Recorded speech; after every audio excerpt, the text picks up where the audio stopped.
রাধে রাধে। একটা কথা শুনেছেন সবাই, গুরু তো গুরু হয়, গুরুর কোনো মোকাবেলা হয় না। একটা ছোট্ট গল্প শোনাচ্ছি আমি আপনাদেরকে। 4টে স্টুডেন্ট ছিল, খুব চালাক এবং দুষ্টু স্টুডেন্ট ছিল, দুষ্টু বুদ্ধি মাথার মধ্যে খুব বেশি ছিল। পেপার, কালকে পেপার, আজকে সারা রাত বসে 4জন মিলে তাস খেললো। 4জন মিলে বসে সারা রাত তাস খেললো, কোনো পড়াশোনা করলো না। পরের দিন সকালে পেপার দিতে গেছে, কী লিখবে পরীক্ষার খাতায়? পড়াশোনা তো কিচ্ছু করেনি।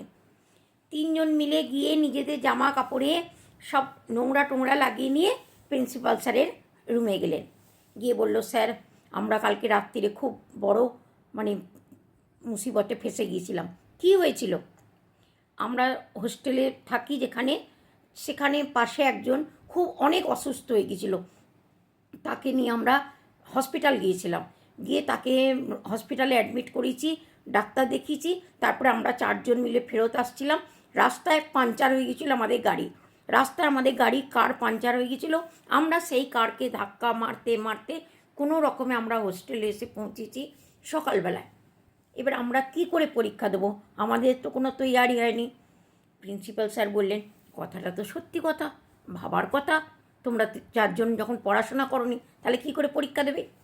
প্রিন্সিপাল স্যার বলল, ঠিক আছে, তোমাদেরকে আমি একটা অপশন দিচ্ছি। তোমরা 4 দিন পর আমি তোমাদের পরীক্ষাটা নেব।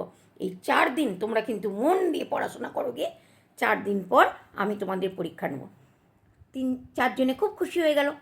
4জনে গিয়ে খুব মন লাগিয়ে পড়াশোনা করলো, অনেক পড়াশোনা করলো, পুরো 100% প্রিপারেশনের সাথে এবারে এসেছে, খুব খুশি।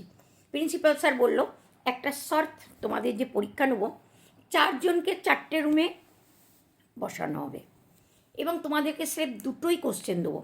50-50 নম্বরের, 100 নম্বরের 2টো কোশ্চেন দেওয়া হবে। কিন্তু কোশ্চেন 2টোকে আমি তোমাদের 4জনকে 4টে রুমে বসানোর পর বলবো। 4জনকে 4টে রুমে বসিয়ে দিল। এবার প্রিন্সিপাল স্যার বলছেন, তোমরা যে গাড়িটা ধাক্কা দিয়ে রাত্রিবেলা এনেছিলে, ওই গাড়িটার পাঞ্চার হয়েছিল যে পাইয়াটা, ওই পাইয়াটা কোনটা ছিল? লেফট সাইড, রাইট সাইড, আগের না পিছনে? কোন পাইয়া বলো? আর যে গাড়িটা চালাচ্ছিল, কে গাড়ি চালাচ্ছিল, তার পাশে কে ছিল, পিছনে কে কে বসেছিল? 50 নম্বর, 50 নম্বর, 50 নম্বর, 100 নম্বর। 4জনকে আলাদা আলাদা রুমে বসিয়ে দিল। দোস্ত, বুঝতে পারছেন এবারে? গুরু তো গুরু হয়। আর প্রিন্সিপাল স্যারের একটাই শর্ত ছিল, 4জনের অ্যান্সারই যদি এক হয় তবেই তোমরা 100 নম্বর পাবে, নাহলে পাবে না। এবারে বুঝতে পারলেন তো, গুরু তো গুরুই হয়, আর শিষ্য শিষ্য হয়, শিষ্য কোনো দিন গুরু হতে পারে না। রাধে রাধে।